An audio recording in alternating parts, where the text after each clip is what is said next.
Hello students. हम लोग करेंगे क्लास 12 फिजिक्स, जिसमें हम लोग आइंस्टाइन की फोटो इलेक्ट्रिक इक्वेशन के बारे में पढ़ने वाले हैं। और इसके बारे में आपको कैसे क्वेश्चन आएगा उसके बारे में भी हम लोग बात करेंगे। चलिए शुरू करते हैं हम लोग अपना टॉपिक। आइंस्टाइन की इक्वेशन जानने से पहले हम लोगों को एक टर्म पता होनी चाहिए, that is photo electric emission. इसमें होता क्या है? आप लोगों के पास सपोज कर लो ये एक मेटल की सरफेस है, एक मेटल की आपके पास ये एक सरफेस है। This is metal surface. अब आपको पता है मेटल में क्या होता है। मेटल के अंदर न्यूक्लियस होता है जिसके अंदर पॉजिटिव चार्ज है, प्रोटॉन्स है, न्यूट्रॉन्स है। और उसके आसपास इलेक्ट्रॉन क्लाउड होता है जिसमें नेगेटिव चार्ज है। मेटल्स में ये इलेक्ट्रॉन न्यूक्लियस के साथ लूजली बाउंड होते हैं और अपना जो एटम है वो उसको लीव कर सकते हैं। लेकिन इसके लिए उनको कुछ एनर्जी की रिक्वायरमेंट होती है, और वो एनर्जी अलग अलग तरीके से प्रोवाइड करवाई जाती है मेटल सरफेस को, और उससे इलेक्ट्रॉन बाहर आ जाते हैं, वैलेंस इलेक्ट्रॉन्स बेसिकली। तो ये जो तरीका है फोटो इलेक्ट्रिक एमिशन, इसमें क्या होता है, एक सूटेबल फ्रीक्वेंसी की जो लाइट है वो फॉल करती है मेटल सरफेस के ऊपर, और अपनी एनर्जी वो इलेक्ट्रॉन को ट्रांसफर कर देते हैं, और इलेक्ट्रॉन जो है वो सरफेस से क्या हो जाता है, बाहर हो जाता है। अब आपको पता है कि लाइट क्या होती है। लाइट के अंदर एनर्जी के स्मॉल पैकेट्स होते हैं, टाइनी पैकेट्स होते हैं एनर्जी के, जिन्हें आप लोग तो नहीं, जिनको साइंटिस्ट लोगों ने क्वांटा नाम दिया है, क्वांटा। और वन क्वांटा जो होता है लाइट रेडिएशन, उसे हम लोग फोटोन बोलते हैं। One quantum of light radiation को हम लोग वन फोटोन या सिंपली फोटोन बोलते हैं। तो मतलब फोटोन है लाइट में जो लाइट की स्पीड से ट्रेवल करते हैं। We can say like that also कि एनर्जी के पैकेट्स हैं लाइट रेडिएशन के अंदर, जिनको हम लोग क्वांटा बोलते हैं, और वन क्वांटा को फोटोन बोलते हैं। और फोटोन की जो स्पीड है वो लाइट की स्पीड होती है, जैसे कि 3 × 10⁸ मीटर पर सेकेंड, वैक्यूम में जो स्पीड है लाइट की। अब उसके बाद हमने बात किया कि यहाँ पे सूटेबल फ्रीक्वेंसी की लाइट आएगी और इलेक्ट्रॉन बाहर आ जाएगा, बट ऐसा नहीं है कि किसी भी फ्रीक्वेंसी पे ये एमिशन हो सकता है। इसके लिए एक सूटेबल फ्रीक्वेंसी होना जरूरी है, जिसे हम लोग थ्रेश होल्ड फ्रीक्वेंसी के नाम से जानते हैं। Threshold frequency, minimum frequency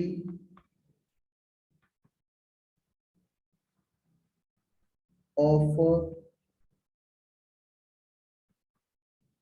falling light required to eject an electron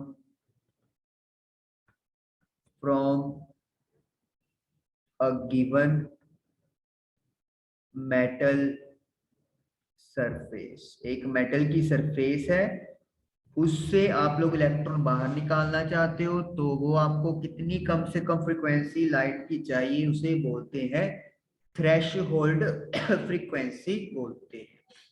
अब ये मेटल की सरफेस पे भी डिपेंड करता है। कुछ मेटल आसानी से इलेक्ट्रॉन लूज कर देती हैं, कुछ थोड़ा सा डिफिकल्टी से करती हैं। तो उसी के ऊपर डिपेंड करता है थ्रेशोल्ड फ्रीक्वेंसी का वैल्यू। और इस प्रॉपर्टी को मेटल की सरफेस की कि हमें कितना फ्रीक्वेंसी देना पड़ेगा, उस चीज को हमारे पास एक टर्म है, that is called work function. तो वर्क फंक्शन वो क्वांटिटी है, मिनिमम एनर्जी required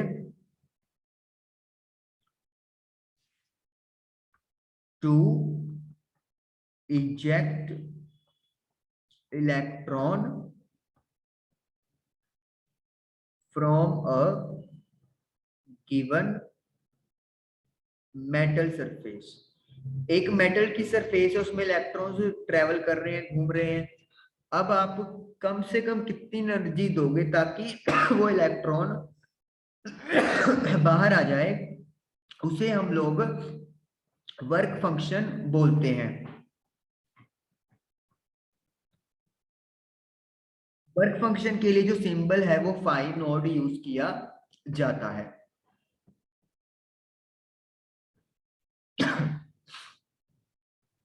तो phi naught is the work function of a given metal surface, और इसका जो वैल्यू होता है वो होता है h nu naught, where h is equal to, बड़ा ही फेमस कांस्टेंट है,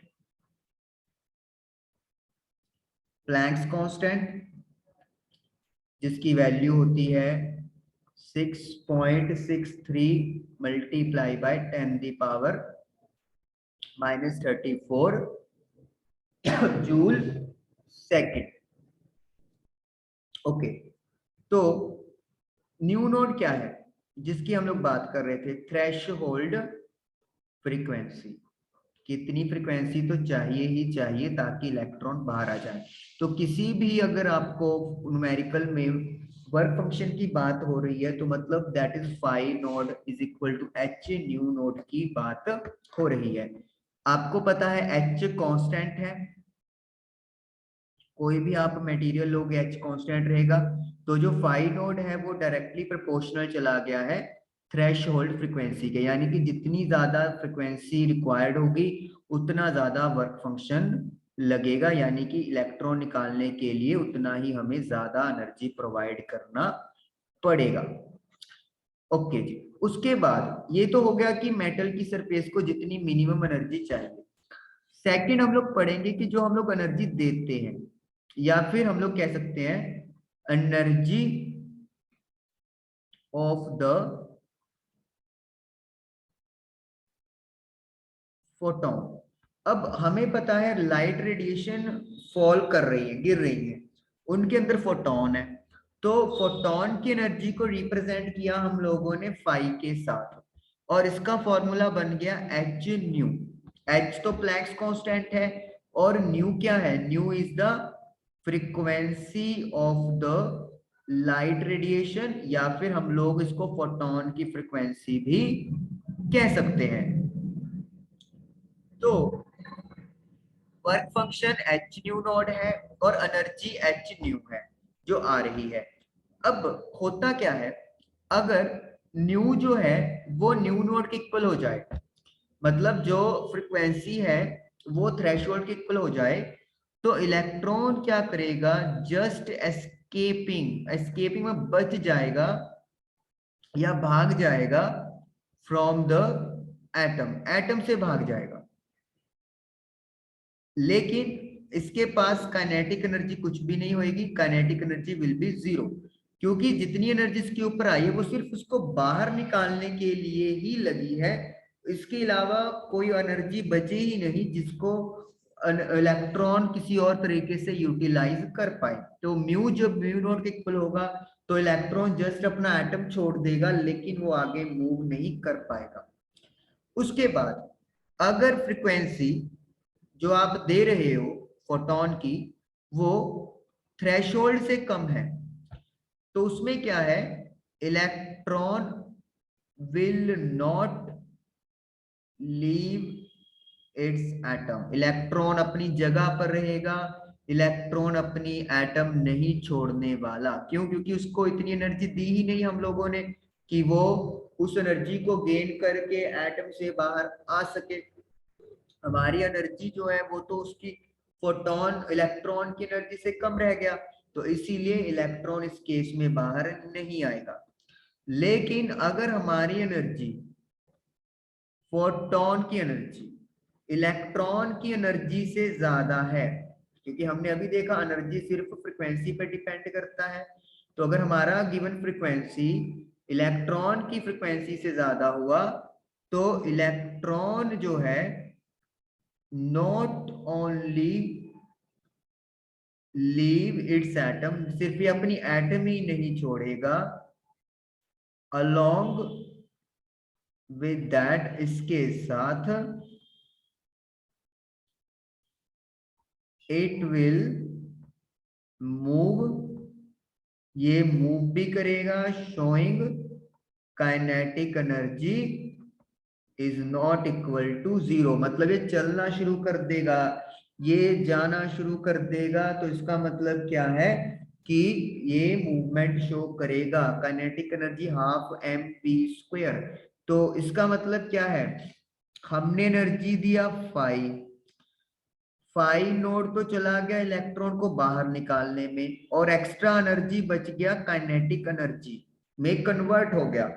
तो five is equal to h nu naught, h nu sorry, 5 naught h nu naught, and kinetic energy is half m b square. Book में maximum भी लिख सकते हैं, क्यों लिखा है, क्योंकि मतलब जितनी एनर्जी बच गई वो सारी की सारी काइनेटिक एनर्जी में कन्वर्ट हो जाएगी।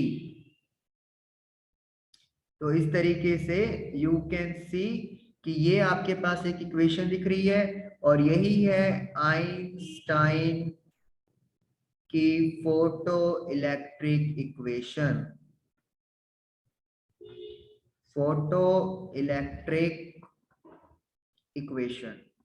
ये आप इसको बड़े सिंपल तरीके से याद रख सकते हो, ये एनर्जी जो आप दे रहे हो, ये एनर्जी जो इलेक्ट्रॉन के पास है, अगर एनर्जी ज्यादा दे दी इलेक्ट्रॉन की एनर्जी से, तो बाकी जो एनर्जी बचेगी वो किस में कन्वर्ट हो जाएगी, काइनेटिक एनर्जी में कन्वर्ट हो जाएगी। लेकिन अगर हमारी फ्रीक्वेंसी इलेक्ट्रॉन की फ्रीक्वेंसी के इक्वल है, तो एच न्यू नोड और एच न्यू नोड कैंसिल होकर काइनेटिक एनर्जी क्या कर देंगे, जीरो। तो मतलब इलेक्ट्रॉन जस्ट एटम को लीव कर देगा, लेकिन वो आगे मूव नहीं कर पाएगा।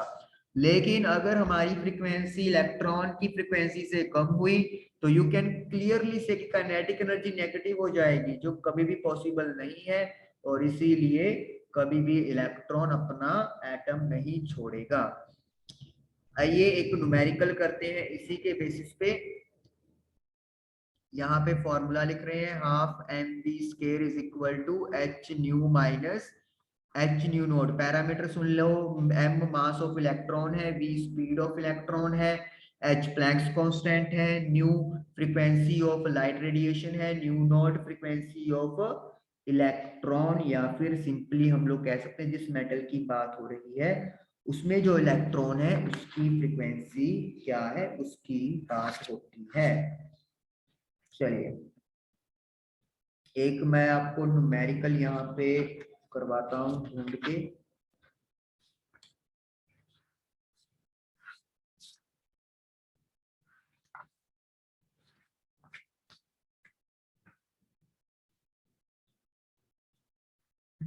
तो हमारे पास एक क्वेश्चन आ रहा है numerical, work function for the surface of aluminium is 4.2 electron volt. Work function यानी कि फाई नोड हमें दिया हुआ है 4.2 इलेक्ट्रॉन वोल्ट, और वर्क फंक्शन मतलब एच न्यू नोड भी कह सकते हैं। फाइंड पोटेंशियल डिफरेंस, ओ ये तो पोटेंशियल डिफरेंस ये नहीं होगा, ये तो आपका अगली डेरिवेशन में आ जाएगा, इसी के बेसिस पे देखना था हमें तो।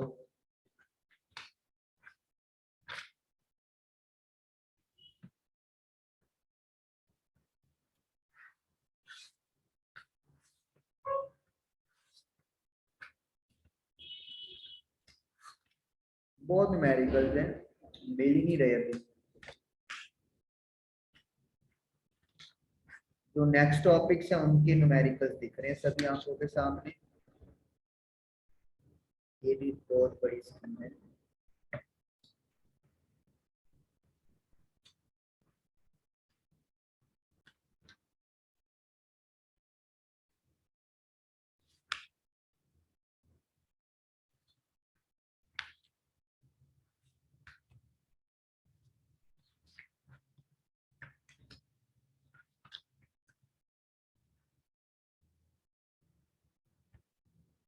चलिए एक न्यूमेरिकल मिला है मुझे और साथ में वो CBSE 2004 में भी आया हुआ है, तो let us do that. Statement थोड़ा बड़ा है पर let us do. Threshold frequency of a metal is F node. Threshold frequency हमें दी हुई है एफ नोड, तो this is your threshold frequency, ठीक है। when the light of frequency 2f node is incident on the metal plate, तो जब frequency हम लोग न्यू नोड यूज कर रहे हैं, न्यू यूज कर रहे हैं, इन्होंने एफ नोड और एफ यूज किया हुआ है। मैं साथ साथ लिखता रहता हूं ताकि आप लोगों को कंफ्यूजन ना हो। तो हमने इतनी फ्रीक्वेंसी गिवन की है, the maximum velocity of electron emitted is v1, और जो वेलोसिटी आई है वो v1 आई इलेक्ट्रॉन की।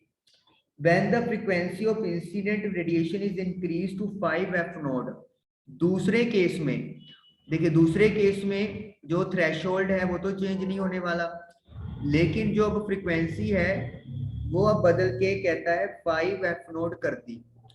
This is your first case, this is our second case. The maximum velocity of electron emitted is v2, और इस case में जो वेलोसिटी आई electrons की वो v2 थी। Find the ratio of v1 upon v2। बढ़िया है, चलिए तो फॉर्मूला अपने पास लगा हुआ है। तो फर्स्ट केस में मास m है, वेलोसिटी v1 है, h फ्रीक्वेंसी हम लोग कितनी दे रहे हैं 2f नोड, और थ्रेशोल्ड है f नोड, तो 1/2 mv1 square is equal to hf naught common ले लो 2 - 1, तो ये तो सिंपली बन गया आपके पास h f naught. This is first equation, ये फर्स्ट केस से पहली इक्वेशन आ गई। सेकंड, वेलोसिटी काइनेटिक एनर्जी है हाफ mv स्क्वायर, मास तो चेंज नहीं होगा लेकिन वेलोसिटी v2 हो गई।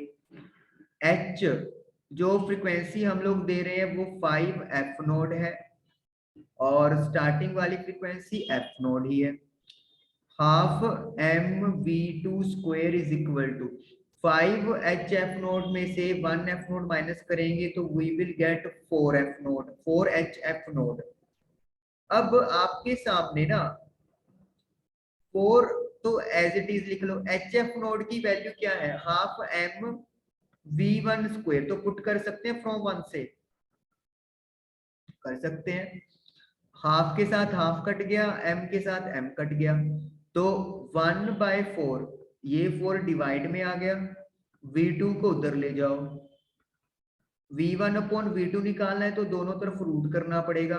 1 का रूट 1 होता है, 4 का रूट 2 होता है, तो यानी कि what is the ratio of velocities 1:2 आ गया, और हमारा आंसर बिल्कुल सही है।